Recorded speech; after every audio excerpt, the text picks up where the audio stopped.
tarde para todo mundo. Eu estou aqui acompanhada de uma presença especial, que é minha mãe, Glória, e ela quer dar uma boa tarde para todas as professoras e os professores antes de eu começar. Boa tarde. Quer falar uma coisa para eles? Pode falar. Boa formação de vocês. Muito sucesso. Continue mesmo, sempre em frente. Nada de desistir. Obrigada, mãezinha. Então, vocês viram que a formação hoje vai ficar bem interessante, né? Porque nós fomos abençoados aqui pela minha mãe. Então, todo mundo, inclusive, tem que estudar bastante, ela falou. Eu quero agradecer o convite do sindicato. Eu agradeço na pessoa da querida Patrícia Pereira, que sempre tem sido muito gentil comigo, sempre tem reconhecido o meu trabalho, assim como várias pessoas aqui. Quero agradecer aos cumprimentos que tenho recebido aqui no chat e dizer que eu fico muito feliz de poder confirmar e fazer, né, participar da formação, porque nós estávamos combinando, né, Patrícia, de fazer essa formação quando aconteceu a pandemia, estourou a pandemia e tivemos que desmarcá-la. Mas que bom que nós ainda conseguimos, nesse ano de 2020, realizá-la, mesmo que remotamente. Então, quero agradecer muito ao convite e dizer que eu fico muito honrada de estar aqui participando com vocês. O tema que me foi colocado e que nós conversamos é um tema atualíssimo, né? Que é pensar uma educação antirracista em tempos antidemocráticos. E eu fiz algumas anotações, algumas ponderações que eu acho que vão poder nos ajudar a orientar, né, nessa tarefa árdua que é construir uma educação antirracista. Não é fácil, né?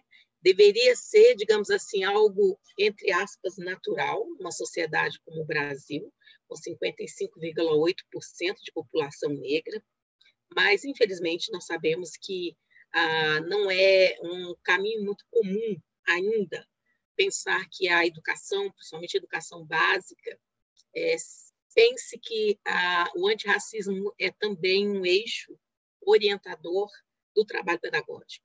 Eu acho que essa discussão ela tem sido colocada mais nos últimos anos, ela tem sido colocada sempre, historicamente, pelo movimento negro, mas de um tempo para cá, talvez dos anos meados dos 90, mais especificamente a partir dos anos 2000, é que o campo da educação, e eu acho que o movimento docente também, compreendeu e abraçou essa discussão mais, de que quando lutamos por uma educação democrática, igualitária, nós temos que inserir também a questão do antirracismo. E acho que avançou mais ainda, porque não só o antirracismo, hoje nós já discutimos uma educação que não pode ser machista, que não pode ser LGBTfóbica, que não pode discriminar as pessoas com deficiência, tem que ser uma educação pública, principalmente, se nós falamos da escola pública, que caiba todos e todas e todes nas suas diferenças, né? E que essas diferenças elas têm que ser consideradas na construção do currículo, na construção do projeto de escola, nas escolhas pedagógicas que nós fazemos, não pode ser subsumida num conteúdo escolar, em que se dá uma aula e pronto, se discutiu a questão. E por que isso cada vez mais? Porque os sujeitos estão dentro da escola. Então, eu começo dizendo que a educação de hoje, ela avançou muito em relação ao passado. Pode até ficar parecendo que é uma frase assim, muito romântica, muito ingênua, dado todas as dificuldades que eu sei que os educadores e as educadoras da educação básica vivem no seu cotidiano, na questão salarial, nas condições de trabalho, nas questões do autoritarismo na gestão da escola, e eu sei disso. Assim como no ensino superior também, e hoje nós temos uma situação dramática nas universidades públicas, que vocês devem acompanhar, que é o não cumprimento, né, da escolha de dirigentes das universidades públicas. As eleições para reitores e para reitoras, elas têm sido desrespeitadas sumariamente pelo atual Ministério da Educação, e os candidatos e as candidatas que ganham em primeiro lugar e são indicados pelos conselhos universitários, ganham na consulta pública, né? E são indicados pelo conselho universitário, se não tem um perfil ideológico e político que se alinha com o atual governo federal, são jogados para escanteio, e nós temos situações de terceiro lugar entrando e sendo ratificado como dirigentes do ensino superior. Além disso, uma série de outras questões que nós temos vivido também na universidade pública. Mas eu insisto, a educação de hoje, ela avançou muito em relação ao passado. Essa educação, ela se democratizou mais, por isso é que ela avançou mais. Ela tem hoje, na educação escolar, na escola pública de educação básica, um número muito mais significativo de pessoas da classe trabalhadora, de pessoas negras, de mulheres, de pessoas com deficiência, que têm também recebido retrocessos na política implementado por esse governo federal. Nós temos hoje na educação básica, embora não da quantidade que deveria ser, perto da sua existência na sociedade, mas aos poucos a comunidade LGBT começa a ter acesso à educação básica. Povos do campo, quilombolas, indígenas.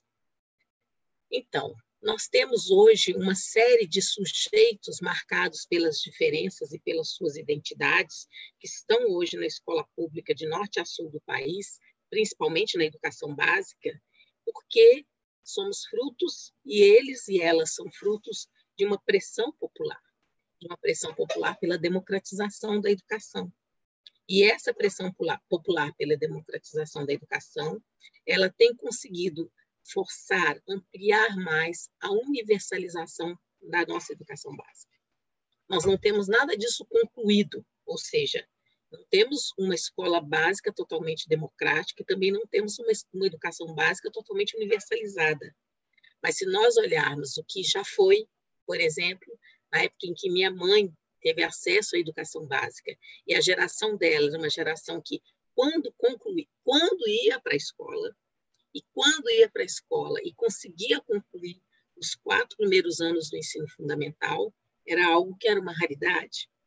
Então, por que eu estou falando isso? Porque a nossa valorização por esse lugar nosso, como educadoras e educadores, e principalmente vocês, como os educadores e educadoras da educação básica, ela tem que passar por esse reconhecimento, que se hoje nós podemos estar aqui, mesmo em tempos antidemocráticos, discutindo sobre a educação pública básica e a luta antirracista e uma escola antirracista, é porque essa sociedade eivada de relações de poder, essa sociedade desigual, que pensava a escola só para alguns, não para todos, ela tem sido constantemente pressionada, ela tem sido historicamente pressionada, e essa pressão tem tido resultados. Os resultados da luta democrática, eles, num contexto de desigualdades, como nós vivemos no Brasil, eles não são equivalentes à radicalidade, à situação de precariedade, de desigualdade que originou essa demanda. Mas nós não podemos deixar de considerar que é a organização dessa demanda, a organização política dessa demanda, e por isso o sindicato é muito importante, né? O movimento dos educadores e das educadoras é muito importante, é essa pressão e essa demanda que faz com que as coisas andem. E então, se nós estamos em tempos antidemocráticos, tenho certeza que quem vai retomar essa democracia somos nós mesmos. E as educadoras e os educadores têm um papel importantíssimo nesse processo. Não é à toa que a educação básica e as professoras e os professores que têm uma postura crítica, política, democrática, indagadora dentro dessa escola têm sido tão perseguidos nesses tempos antidemocráticos.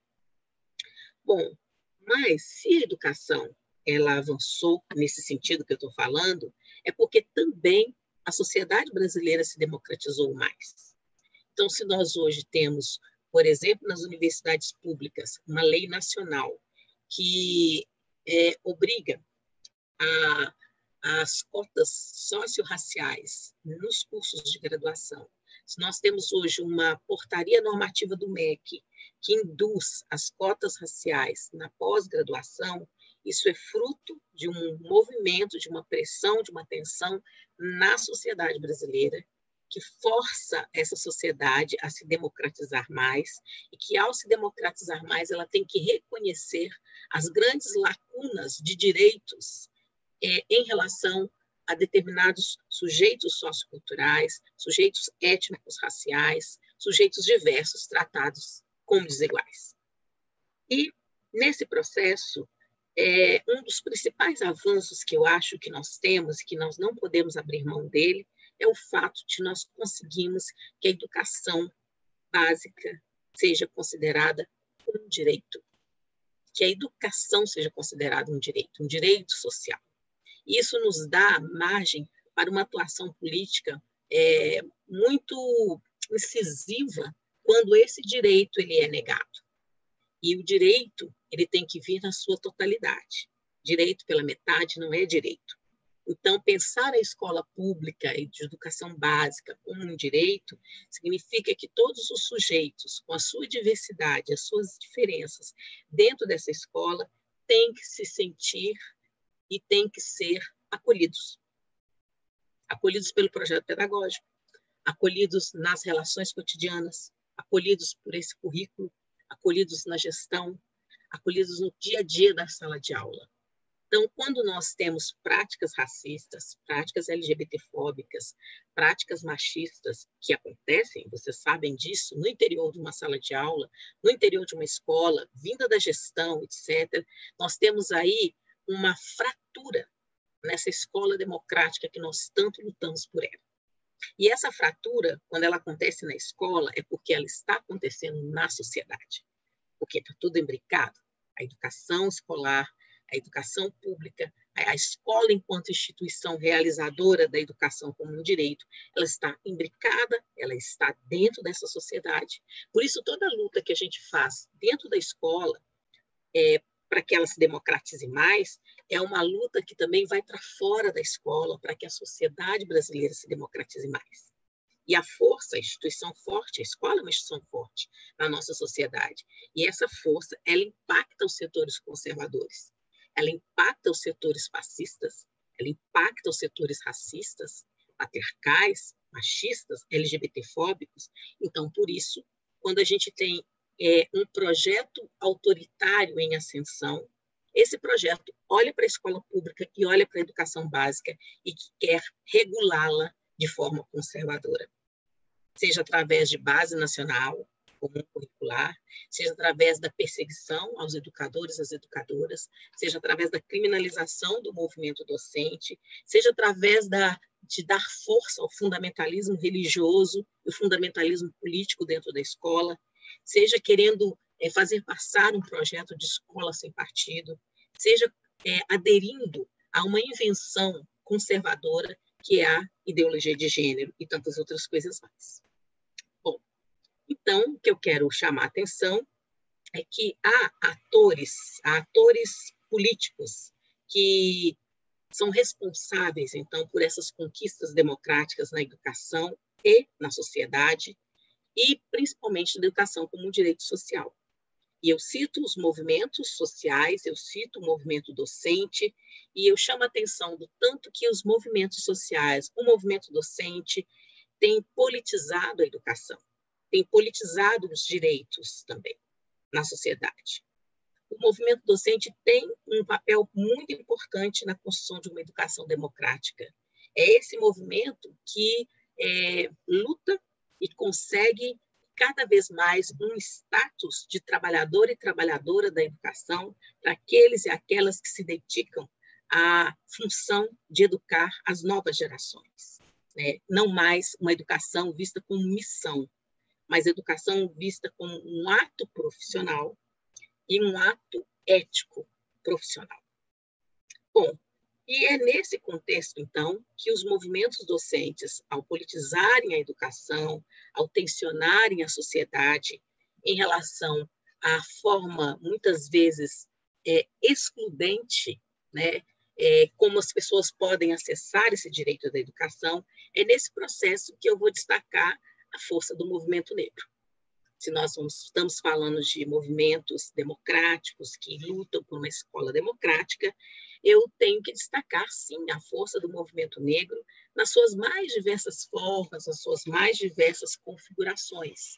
E todas e todos sabem que, nos últimos tempos, a alteração da LDB pela Lei 10.639, de 2003, com o ensino de história da África, das culturas afro-brasileiras, as diretrizes curriculares, né, composta pelo parecer e a resolução do Conselho Nacional de Educação, que regulamenta essa alteração da LDB, o Plano Nacional de Implementação, tudo isso, e mais um pouco, né, se constitui, a educação escolar quilombola, não posso me esquecer, se constitui num conjunto de avanços políticos para entender a educação pública como direito, a educação básica pública como direito da população negra.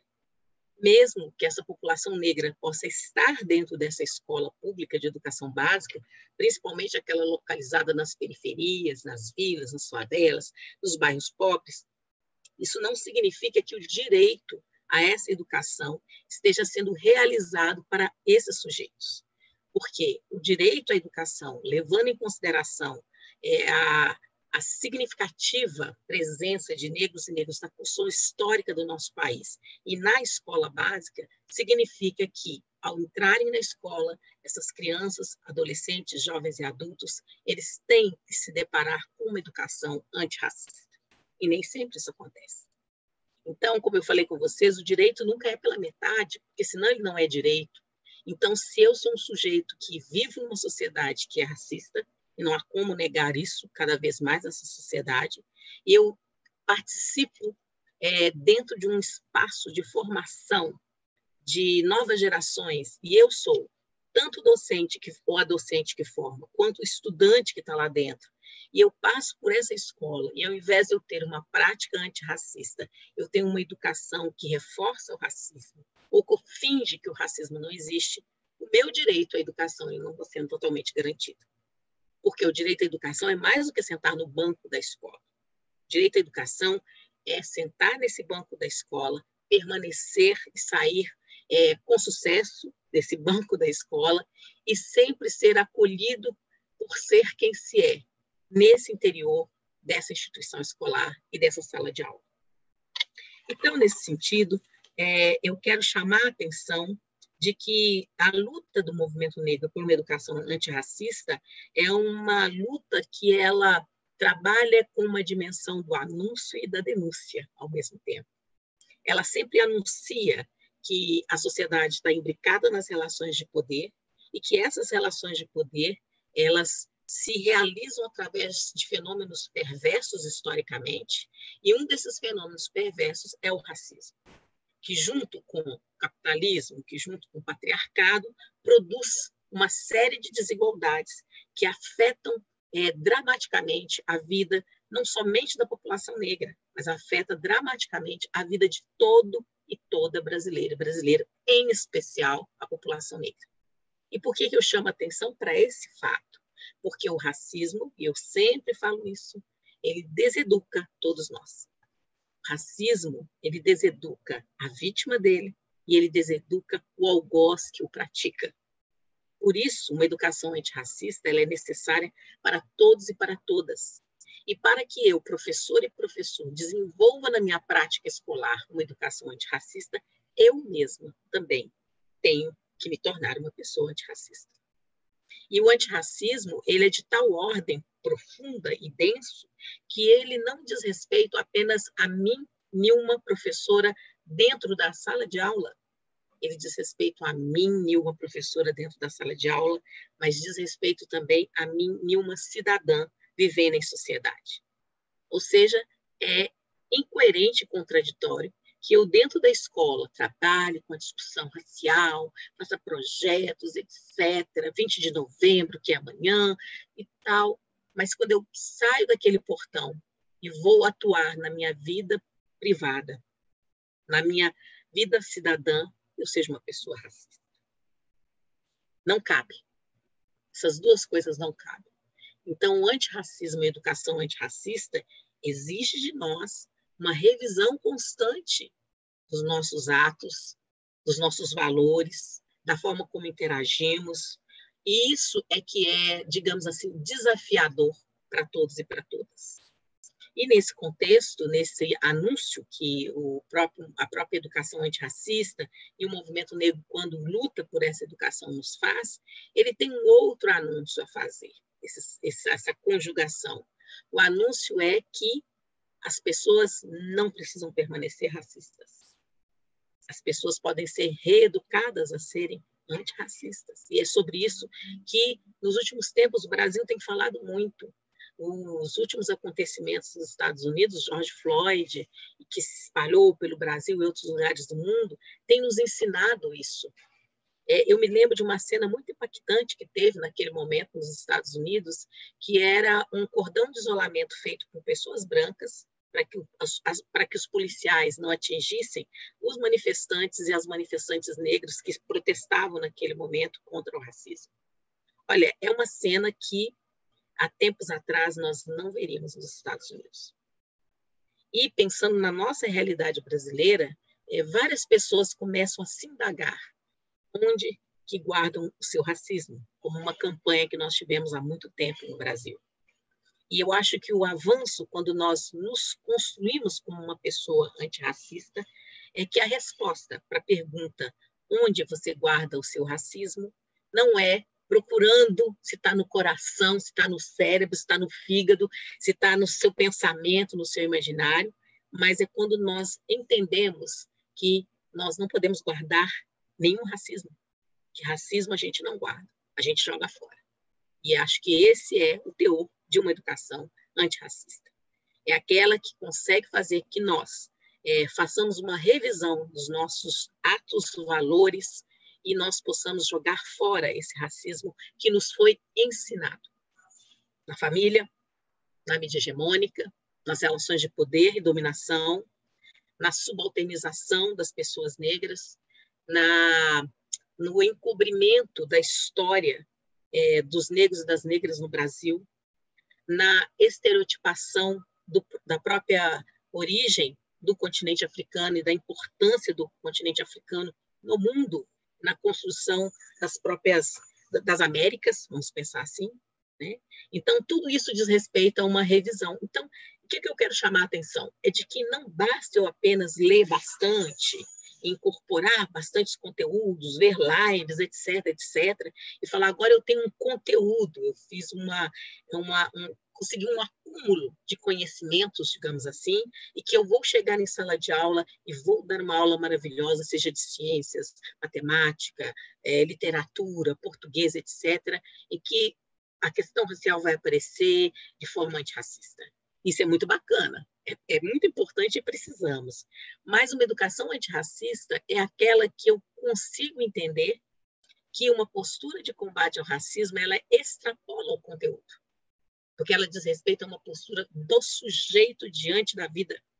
E se ela é uma postura do sujeito diante da vida, se eu estiver na escola, se eu estiver no banco, se eu estiver na minha casa, se eu estiver na minha relação afetiva, ali a minha postura antirracista, ela estará presente, me indagando as outras pessoas. E como se trata da construção de uma postura cidadã, que é pessoal também, que é subjetiva também, que é de subjetividades, essa postura é que ela também é orientadora da forma como eu lido com a educação escolar permeada pela questão do antirracismo. Entenderam o que eu estou chamando a atenção? Então, não é um acúmulo de conhecimento apenas, sabe? É mais do que isso. Esse acúmulo de conhecimentos, ou esses conhecimentos, a construção desses conhecimentos, ela é importante, e hoje nós temos uma série de possibilidades para que professores e professoras se formem cada vez mais para conhecer a questão do antirracismo, a questão racial, a questão da África. Pode não ser ainda da forma como nós queremos e precisamos no Brasil, Há uma desigualdade de acesso a essas informações num país que é tremendamente desigual e de extensões continentais. E contra isso nós temos que lutar e conseguir democratizar isso mais. Mas o que eu acho que é mais importante a gente entender, quando nós falamos de uma educação antirracista em tempos antidemocráticos, isso significa construir-nos como cidadãs e cidadãos antirracistas. E isso vai conduzir e orientar a minha atuação profissional dentro da escola. Bom, indo um pouco mais além, na dimensão de que essa dimensão ela tem o anúncio e a denúncia, o anúncio também é de que uma educação antirracista, nós não podemos deixar de considerar que ela é fruto da ação da população negra organizada. Se não fosse a ação da população negra organizada, representada pelo movimento negro, como eu falei anteriormente, nós não estaremos hoje, nesse momento de formação, fazendo essa discussão. Há tempos atrás, anos 70, 80, 70, ditadura militar, a gente sabe como que as questões de uma discussão crítica e progressista era tratada, anos 80, redemocratização, anos 90, a nossa luta contra o neoliberalismo, mas se pegarmos ali os anos 80 e 90, essa discussão sobre o combate ao racismo, o antirracismo, a educação antirracista, ela estaria restrita aos fóruns da militância negra. Ela não estaria expandida para uma sociedade. Ela não estava colocada nem na conformação da nossa ação sindical, ou não é? No próprio Sindicato dos Trabalhadores e Trabalhadoras da Educação, a dimensão racial ela foi entrando, ela foi sendo considerada como um eixo importante da atuação da luta dos trabalhadores e das trabalhadoras da educação. Mas por que ela passou a ser considerada? Porque os sujeitos chegam. E quando os sujeitos chegam, as coisas mudam. Quando os sujeitos chegam, um professor, uma professora na universidade, por exemplo, em sala de aula, já não tem a liberdade, entre aspas, de contar as piadinhas racistas que ele fazia, ou ela fazia, antes de que sujeitos negros e negras estivessem ali, inclusive sujeitos negros e negras com uma consciência política do que é ser negro na sociedade brasileira. A mesma coisa acontece com a LGBTfobia, a mesma coisa tem acontecido com mulheres, e nós vimos uma amostra disso na última eleição municipal, que a Patrícia abre a fala dela dizendo sobre isso, como que esses chamados sujeitos diversos, né, e tratados como desiguais, começam também a emergir na cena da política institucional no Brasil. E quando que eles começam a emergir? Isso é fruto de uma luta histórica, as candidaturas negras foi uma luta nossa desses últimos anos, e eles emergem principalmente porque estamos em tempos antidemocráticos. E quando estamos em tempos antidemocráticos, há o perigo dos avanços que nós conquistamos e as conquistas todas no campo da educação escolar serem jogados por terra. E que é isso que nós estamos assistindo, uma tentativa constante disso acontecer. E não só os avanços e direitos conquistados de trabalhadoras e trabalhadores da educação, são avanços e direitos conquistados pela sociedade brasileira, pela luta social brasileira, pela luta pelos direitos no Brasil. Então, quando nós percebemos que situações como essas estão se configurando, é nesse momento que nós temos que colocar em ação tudo que nós já acumulamos de conhecimento, de organização política, de formação, temos que ir para a disputa de poder. E é isso. E isso, essa sementinha que está acontecendo no campo da política institucional, ela também acontecerá no interior das escolas, na luta pela gestão democrática das escolas, onde a gestão democrática acontece.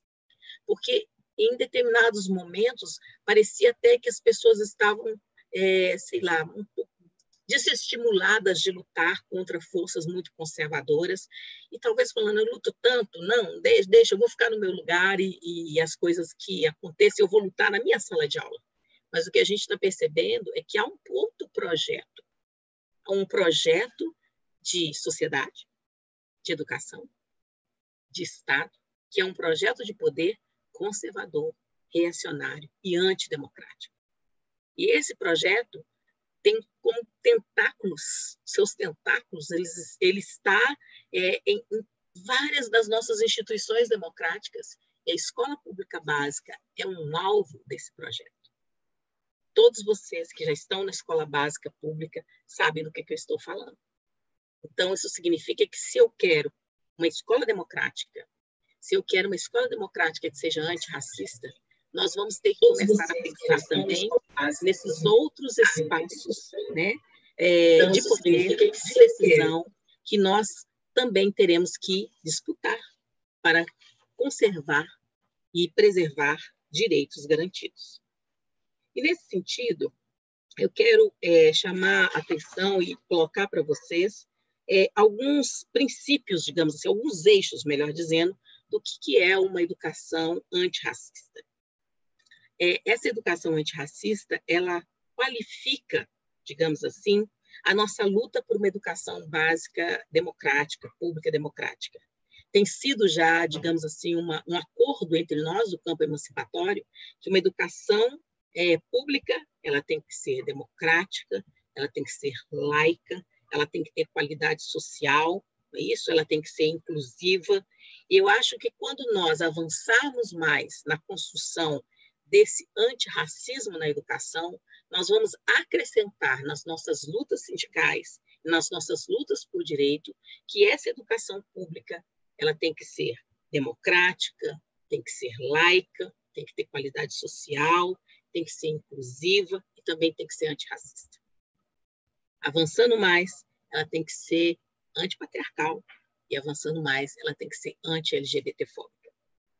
Eu acho que é o sonho de ver nas conferências nacionais de educação que retomaremos, porque nós não ficaremos com esses tempos antidemocráticos para sempre, que nós consigamos nos unir em torno dessa concepção de educação pública e democrática, para que a educação antirracista não fique parecendo que é um adendo, que é alguma coisa paralela, que eu acoplo a uma concepção de educação como direito, ou eu não acoplo dependendo da minha postura ou da minha tendência ideológica ou política. Mas que a gente entenda que o avanço maior dessa educação pública como um anúncio é a gente compreender que esse conjunto complexo deveria ser a nossa orientação política para uma educação por direitos. E aí, a denúncia que a educação antirracista nos traz e que o antirracismo nos traz é de que quanto mais antidemocráticos forem os tempos, mais racistas eles serão. Por isso, nos organizarmos na luta antirracista é um dever público, ético, de todos e todas, negros e não negros, negras e não negras. A outra denúncia não se tem hoje, digamos assim, com exceção assim, Fundação Palmares, nós sabemos que tem sido um horror. A Secretaria de Políticas de Promoção da Igualdade Racial, ela se transformou numa coordenação sem orçamento. A questão quilombola, zero orçamento. Nós sabemos que isso tudo tem acontecido. Mas entender uma concepção de antirracismo e que se desdobra na educação antirracista significa compreender que o ataque dos tempos antidemocráticos a essa releitura e essa postura da educação, que é a educação antirracista, ele é um ataque tão ardiloso quanto é o racismo brasileiro. Porque ele não é um ataque diretamente, por exemplo, vamos acabar com a Lei 10.639.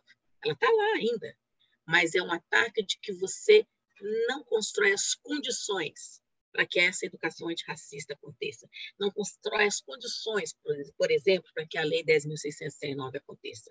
Isso tanto em nível macro, federal, quanto em nível micro, municipal e estadual. Uma outra forma de ir também criando condições adversas para que uma escola democrática aconteça de forma antirracista é criando também, comendo pelas beiradas, como se diz na linguagem dos mineiros, que é, por exemplo, uma emenda constitucional 95 de 2016. Como não dizer que não afeta a construção de educação antirracista? A lei da terceirização, a reforma trabalhista, a reforma da Previdência, ou seja, toda essa política chamada macro, ela significa a construção de um terreno que não é apropriado para que lutas emancipatórias, seja na educação, na saúde, no trabalho, na previdência, na assistência, se concretizem.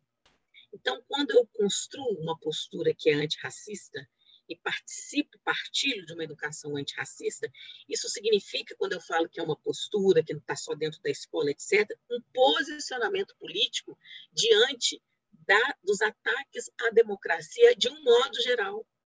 Porque se são ataques que vão na contramão do público, eles irão na contramão dos avanços do antirracismo no Brasil.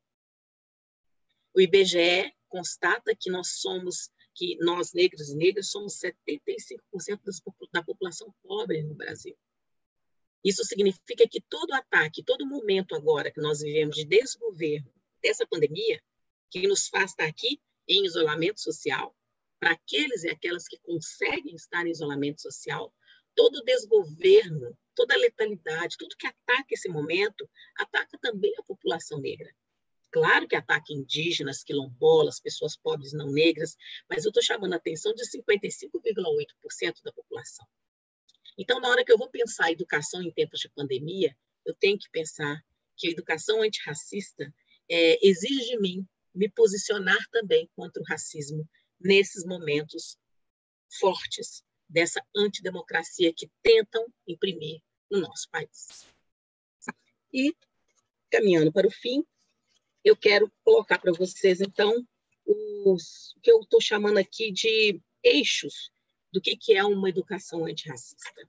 Bom, primeiro, uma educação antirracista é aquela que compreende que, dentro do grande leque de expressões da diversidade, o Brasil e a escola brasileira convivem com a diversidade étnico-racial.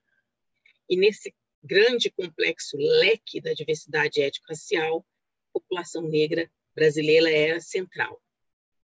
Segundo ponto, para promover uma educação antirracista, é preciso reconhecer a existência do racismo estrutural e institucional. Ou seja, se o racismo está na estrutura da sociedade e na estrutura das instituições, ele também existe na escola. Porque a escola não é um espaço neutro, ela é uma instituição articulada na sociedade e na vida social. Por isso, se nós vivemos hoje tempos antidemocráticos em nível nacional, nós temos uma exacerbação do racismo nas mais diversas ordens, nas redes sociais, nas relações cotidianas. Por quê?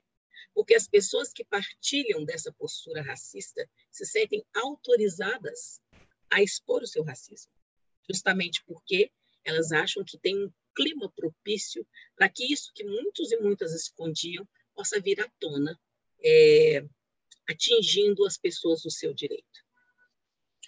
Terceiro, uma educação antirracista é aquela que desnaturaliza o racismo. E, ao fazer isso, o olhar nosso como educadoras e educadores, ele passa a ser mais aguçado, muito mais aguçado em relação a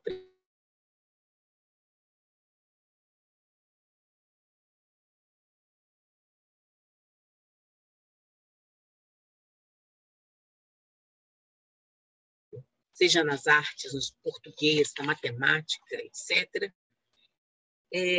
esse educador e essa educadora levará em conta algumas questões. Uma das questões é essa questão que eu discutirei, ou esse conteúdo que eu trabalhei, como esse conteúdo trabalha com a dimensão da diversidade que eu tenho dentro da sala de aula. Como esse conteúdo eu posso torná-lo um conteúdo ou uma discussão que valorize as diferentes presenças que eu tenho dentro da escola. Como essa abordagem ela pode ser feita de forma democrática, a não deixar de fora nenhum dos meus estudantes, e principalmente nesse caso, a questão racial dos estudantes negros. Ou seja, antes de realizarmos qualquer tipo de escolha pedagógica, de escolha didática, eu não pensarei apenas no conteúdo como um conhecimento livresco, mas eu vou pensar nos sujeitos com os quais eu interajo, na diversidade desses sujeitos e qual é a melhor forma de introduzir esse conteúdo para que essa dimensão dessa diversidade ela seja considerada. É mudar o eixo, é mudar o foco. Quarto ponto, uma educação antirracista é aquela que indaga a gestão e a sua forma de se concretizar. Ela é aquela que entende o lugar da gestão como eminentemente político. E se o lugar da gestão é eminentemente político, é preciso um posicionamento contra o racismo. Mais um outro ponto, uma educação antirracista, ela é também política. E se ela é política, ela tem como dever desmascarar o reducionismo e o conservadorismo na escola. Ela nos move a lutar pelo direito às diferentes presenças na escola, as mais diversas, e, inclusive, ela nos move a indagar quando essa escola discrimina essas diferenças. E não somente indagar, a agir quando essa escola discrimina essas diferenças e essas presenças. Por isso, uma educação antirracista é o meu outro ponto, ela não pode concordar não só com o racismo, mas também com uma série de outras formas perversas de não concluir o direito de ser quem se é, dentro tanto da instituição escolar quanto na vida. Isso significa que ela não pode concordar com o proselitismo religioso, com a intolerância e a violência religiosa, com o fundamentalismo religioso, com a LGBTfobia, o machismo, com o preconceito de classe, com o preconceito linguístico. Nada disso combina com uma educação antirracista. E, nesse sentido, uma educação antirracista pode nos ajudar a reler e reinterpretar a própria vida da escola, o próprio currículo da escola, à luz de uma produção de saberes, que é uma produção de saberes que vem sendo construída pela população negra no Brasil e que, como eu sempre digo, tem no movimento negro um articulador, um sistematizador desses saberes, e por isso eu entendo o movimento negro como educador. E mais um aspecto é que uma educação antirracista é aquela que faz também uma leitura crítica de como a questão racial ela está presente na escola, não só nos sujeitos, mas também nos livros que se leem, na literatura que se tem, na organização da sala de aula, na organização da biblioteca, no trato dado aos estudantes na cantina, no trato dado aos pais nas reuniões dos colegiados, nas reuniões todas que fazemos na escola. Ela faz um radar, ela é um radar que ilumina, digamos assim, a escola e nos ajuda a enxergá-la mais democrática. E se é mais democrática, ela tem que ser também antirracista. E, por último, uma educação antirracista, ela é emancipatória. Ela é politicamente posicionada ao lado das lutas por uma sociedade, um currículo, um planejamento mais democrático. Nós só avançaremos no entendimento do antirracismo quando nós compreendermos o seu caráter emancipatório para todas e todas. Pois, se o antirracismo se orienta na não discriminação, ela não pode se reduzir aos negros e às negras. Eles são os sujeitos centrais de uma educação antirracista, mas como ela se realiza na diversidade, ela traz a reflexão crítica em relação ao lugar de todos os sujeitos diversos e coletivos diversos, tratados como desiguais, subalternizados nas relações de poder e que são invisibilizados nos currículos, nas práticas e nos projetos da escola. Então, por isso, eu digo que uma educação antirracista, ela tem que ser democrática. E, por isso, ela poderá ser um caminho emancipatório não somente para negros e negras, mas ela poderá ser um caminho emancipatório para negros e não negros, principalmente em tempos antidemocráticos. Não se pode realizar uma educação antirracista sem a crítica séria e fundamentada em relação às relações de poder, em relação ao autoritarismo, em relação a tempos antidemocráticos. Essa educação é aquela que indaga, descoloniza e transforma a escola, seus currículos, à luz da diversidade racial. E, quando se faz à luz da diversidade racial, não se esquece da diversidade social, de gênero, étnica existente no Brasil. Então, nesse sentido, eu fecho dizendo para vocês que uma educação antirracista ela nos ajuda a compreender melhor as relações das crianças, dos adolescentes, dos jovens, adultos e idosos com o território. E isso é mais do que compreender o entorno escolar.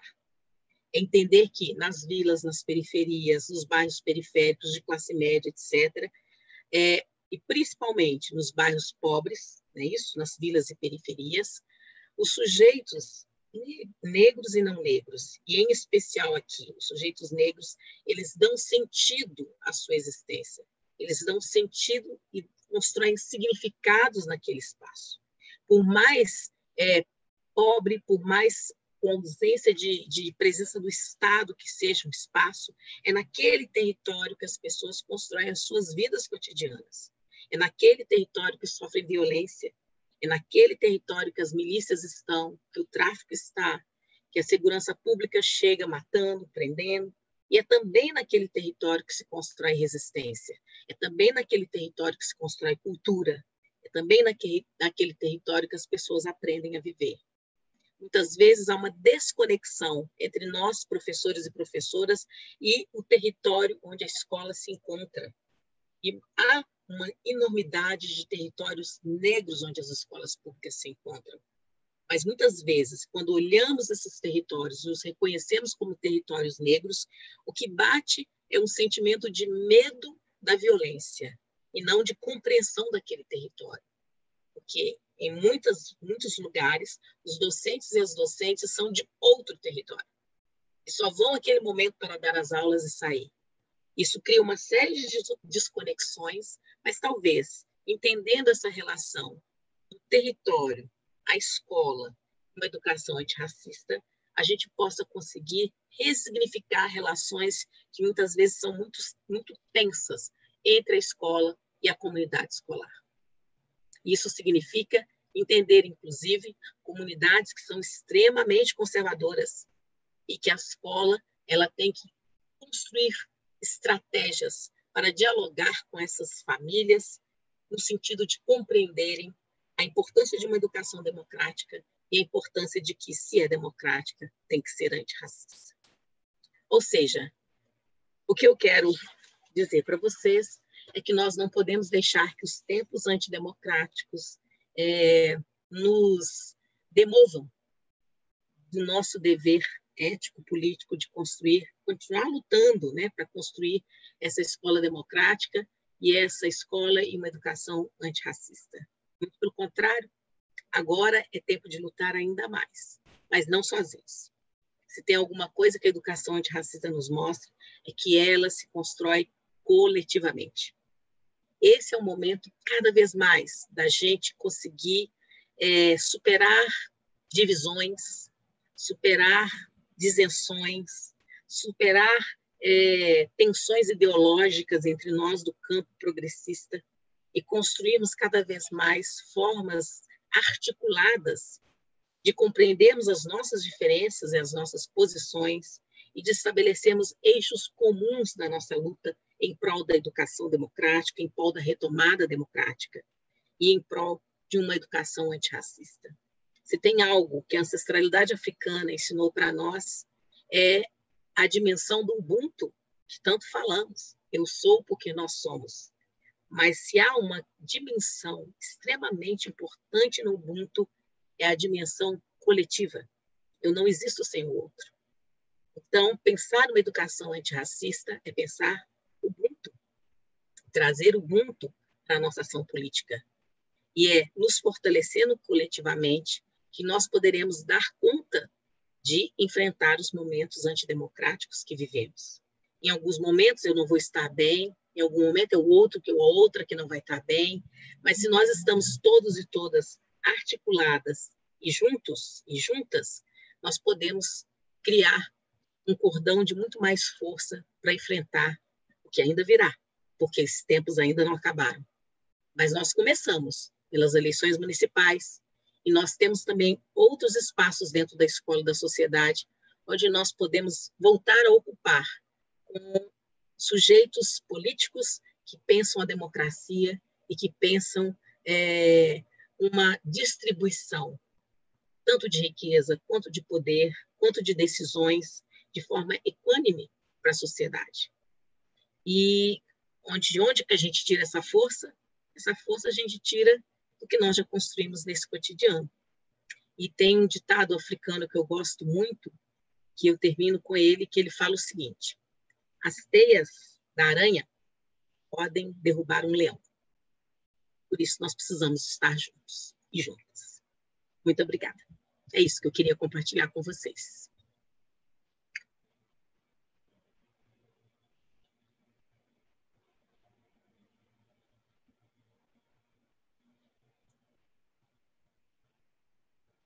Com vocês. Muito obrigada, professora Nilma. É um prazer imenso, enorme ouvir essa sabedoria e essas colocações tão necessárias nesse momento que a gente está vivendo e passando. Muito obrigada, professora Nilma. É um prazer imenso. Obrigada.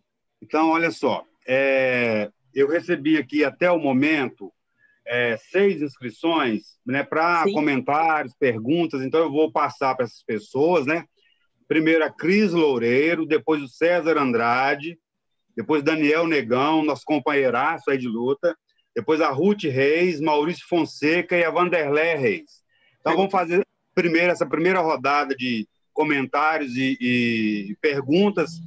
Eu vou abrir aqui, deixar aberto.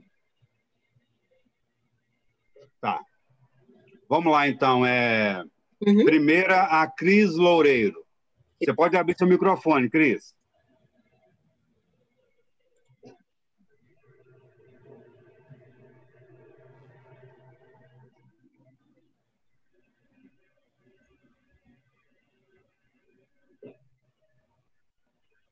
Não está conseguindo, Cris? Me responde pelo chat, se não estiver conseguindo.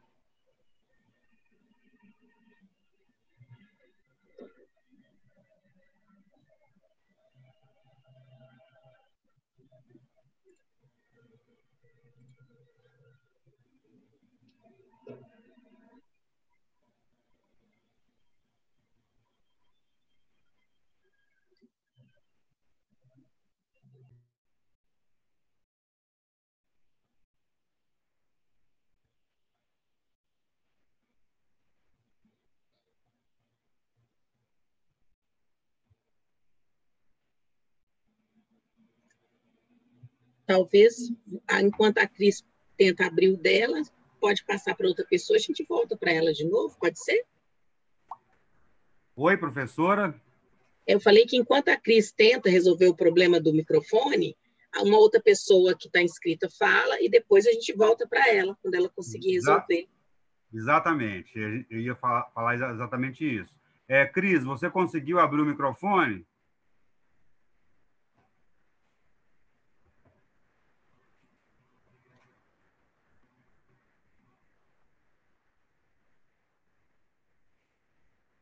Tenta novamente aí, Cris.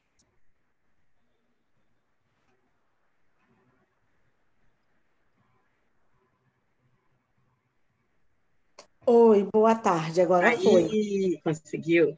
Ótimo. Professora Nilma, boa tarde. Boa tarde. Boa tarde a todas, a todos e a todes. Primeiro, saudar pela iniciativa, né, desse evento. Meu nome é Cristiane Lourenço. Eu confesso que eu estou muito emocionada de falar com a senhora, porque a senhora é uma grande inspiração para todas as mulheres pretas. Obrigada. Desse país. A senhora acho que não tem nem ideia da importância que a senhora tem na vida de tanta gente.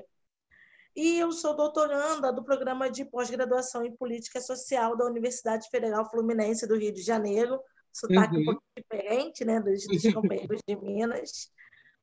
E me parece que as duas legislações, tanto a legislação do ensino da história da África, quanto a legislação voltada para o ensino superior, que é a chamada lei de cotas, me parece que as instituições, tanto da educação básica quanto da educação superior,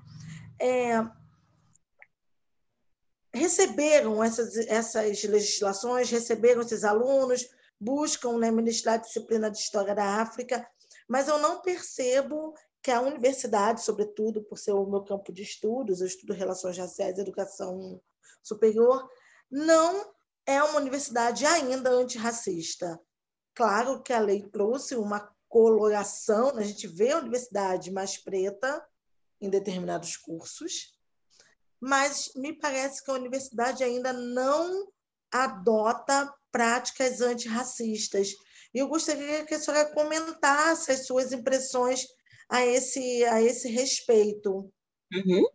Desde já, muito obrigada, muito obrigada. Muito obrigada a você.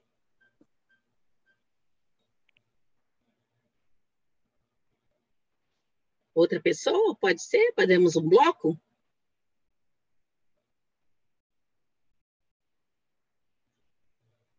Ivanil, o próximo é a Cris Lourenço, mas tem uma pergunta aqui antes da Cris, que é a pergunta, professor, antes da Cris falar, tem uma pergunta que nós estamos aqui também transmitindo ao vivo pelo Facebook, e a gente tem uma pergunta aqui que é do Ademilson Ferreira, colega da rede. Ele pergunta o seguinte: professora Nilma, nos últimos anos, assistimos a um avanço consistente das lutas identitárias e, na contramão, um avanço da visibilidade do discurso conservador. A senhora relaciona os dois e vislumbra a possibilidade da coexistência? Ou poderemos assistir a confronto entre esses dois polos? A senhora quer que leia de novo? Não, deu para entender. Tá, eu do Ademilson Ferreira, professor aqui da Rede Municipal de Contagem e da Rede Municipal de Belo Horizonte também. Tá? Próximo que está inscrita aqui para falar é a Cris Lourenço. A Cris já falou, é o César Andrade. Tá pronto aí, César? Fala, César. Estou pronto, ansioso. Tá todo mundo me escutando? Sim. Então, beleza, Nilma. Realmente, assim, eu refaço as palavras da Cris, realmente você tem uma importância não só para mulheres negras, mas homens negros também. Eu estava até olhando assim, meu visual aí nesse Zoom, né, que é a primeira vez que eu entro nessa plataforma, e depois de estudar o algoritmo racista, né, eu até sinto que eu estou um pouco mais embranquecido com essas plataformas digitais. Mas vamos lá. Eu sou professor de História, né, atuo muito na formação psicanalítica, e um professor meu, que era negro, na época eu fazia psicanálise na escola freudiana de BH, ele fez a gente estudar muito sobre a questão do racismo inconsciente, né? E uma das coisas que cresceu muito nessa pandemia, que fez a gente desenvolver, inclusive, um trabalho, é sobre a questão da pornografia racial, né? Que, de certa maneira, esse racismo inconsciente, ele vai por dentro, ele mexe com o nosso inconsciente, com nossas emoções e desejos, escolhas na hora de relacionamento e tudo mais. Eu nem queria citar muito sobre isso, não, né? Mas acabou que você me deu algumas ideias, né? Me lembrou muito o livro do Adilton, que é Racismo Recreativo, né? Que ele fala sobre um pouco dessa psicologia do humor, sobre essa metamorfose racial que vai se desenvolvendo na história do Brasil, independente do contexto político, e essa visão colonial nossa. Você chegou a mencionar sobre o caso de George Floyd e me gerou algumas dúvidas, porque a gente olha muito para os Estados Unidos, né? E o caso de George Floyd, ele gerou muito impacto aqui no Brasil.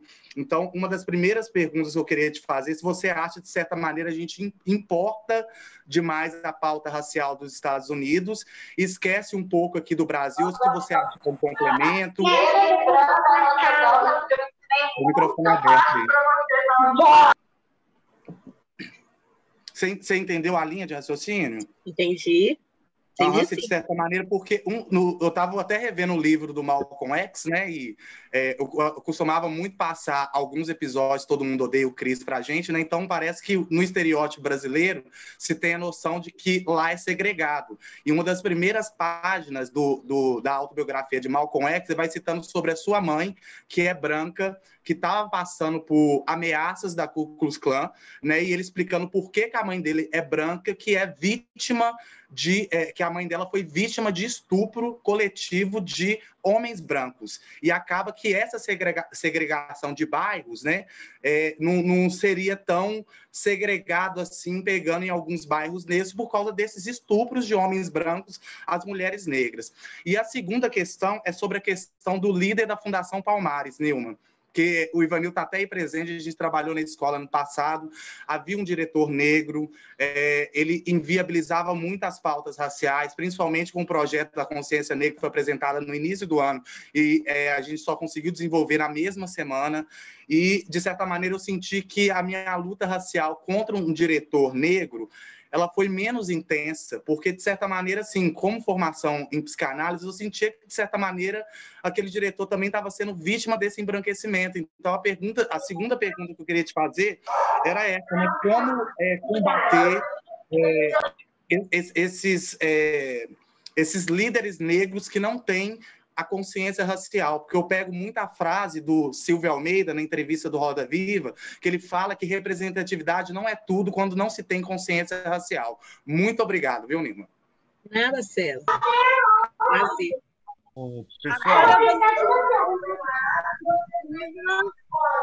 Pessoal, você fecha o microfone lá, Ivanil. Vou pedir para fechar os microfones, porque quando a gente estava ouvindo a fala da professora Nilma, eu deixei fechado, né? E agora a gente está fazendo o debate, então eu abri de novo para as pessoas poderem fazer suas perguntas. Mas fica muito difícil quando tem essas interferências. Eu queria pedir esse obséquio de vocês. Aí, então, professora Nilma, eu acho que deu uma rodada de boas perguntas, e depois a gente escuta o Daniel Negão, porque o César ele é um pouquinho ansioso, ele já foi 3 perguntas de uma vez, e são todas muito importantes, né? Mas a questão da crise e a questão do Ademilson, a senhora responde essa primeira rodada, e depois a gente escuta o Daniel, a Ruth, e o Maurício e a Vanderleia. Tá bom? Okay. Pode ser? Pode ser sim. Então, quero agradecer as perguntas, muito obrigada. Obrigada também pelos comentários aqui no chat. Eu quero agradecer, Cristiane e César, pela referência. Eu fico muito... A minha pessoa, o meu trabalho, eu fico realmente me sinto muito responsável quando eu escuto, assim, sabe? Muito feliz e, ao mesmo tempo, muito responsável. E eu falo uma coisa que eu tenho repetido reiteradamente, né? Quando escrevo, em homenagens que eu ganho e tal, de que quando uma pessoa me falou assim, professora Nilma, a senhora, alguém fez uma pesquisa, uma coisa sobre a questão racial, e esse momento da pandemia, e as redes sociais, a coisa das lives, falou que eu estava ganhando a quantidade de live que eu já tinha feito. E às vezes eu falo, professora, você está tendo outra live, não sei o quê, conta a conferência. E eu falo que o que eu faço é devolver um pouco do que eu recebo.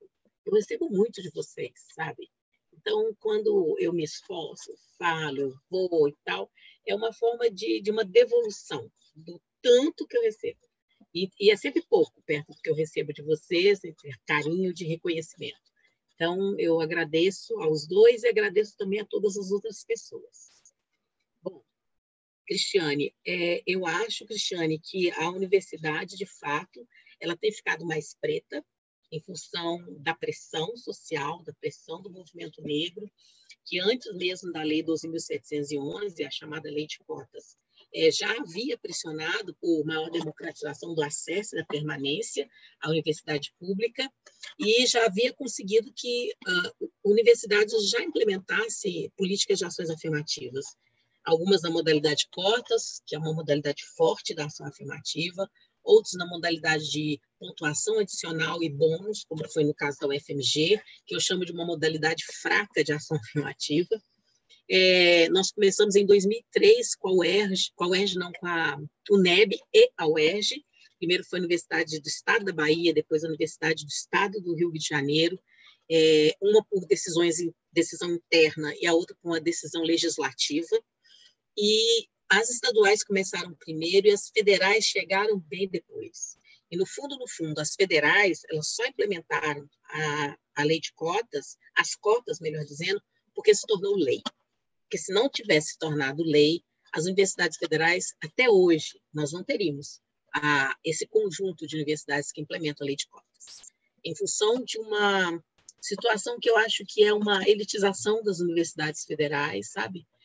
Um pensamento meritocrático muito mais forte nas universidades federais e o fato de que foi nos governos Lula e Dilma que nós ampliamos o número de universidades federais e construímos os institutos federais, porque até então nós tínhamos o quê? O ensino superior, que ainda é, mas na mão da iniciativa privada, nós tínhamos isso, essa foi uma política do governo FHC, do Paulo Renato, e nós tínhamos também as universidades estaduais, que, tirando os chamados grandes centros de referência, que é USP, Unicamp, etc., de um modo geral, elas são multicamp, e elas, por serem, inclusive, multicamps, e pelo Estado ter uma diferenciação orçamentária significativa em relação ao governo federal, nós tínhamos e temos até hoje as universidades estaduais muito mais populares, digamos assim, do que as federais. As federais se tornaram mais populares com o advento da lei de cotas, porque ela vem com a determinação de 50% para a escola pública, independentemente do seu pertencimento étnico-racial, depois uma série de subcotas, que é renda e tal, e deficiência, agora em 2016, que também é racial. Então, há alguns pesquisadores, inclusive, que falam que a questão racial, na Lei 2.711, ela é uma subcota, porque às vezes a gente fala cota racial no ensino superior, mas, na realidade, ela é uma lei de cotas sociais e raciais no ensino superior. Então, a universidade ela ficou mais preta com o advento desse processo desencadeado pelo movimento negro na sociedade e que, no início, vocês se lembram, né, foi uma diversidade enorme da sociedade brasileira em relação à demanda de ações afirmativas do movimento negro, principalmente a demanda da modalidade de cotas, que cresceu a partir dos anos 2000 e principalmente a partir de 2001 com a Conferência de Durban, onde o Brasil ele se compromete, né, a implementar ações afirmativas, a diplomacia brasileira na Conferência de Durban, e quando os diplomatas brasileiros voltam, isso, a fala em Durban e os dados de desigualdade racial apresentados em Durban pela nossa própria diplomacia, deu força ainda mais para a formulação dessa demanda explícita por ações afirmativas no ensino superior. Então, eu diria que a universidade hoje ela está mais preta, mas isso não significa que ela seja antirracista, de forma alguma.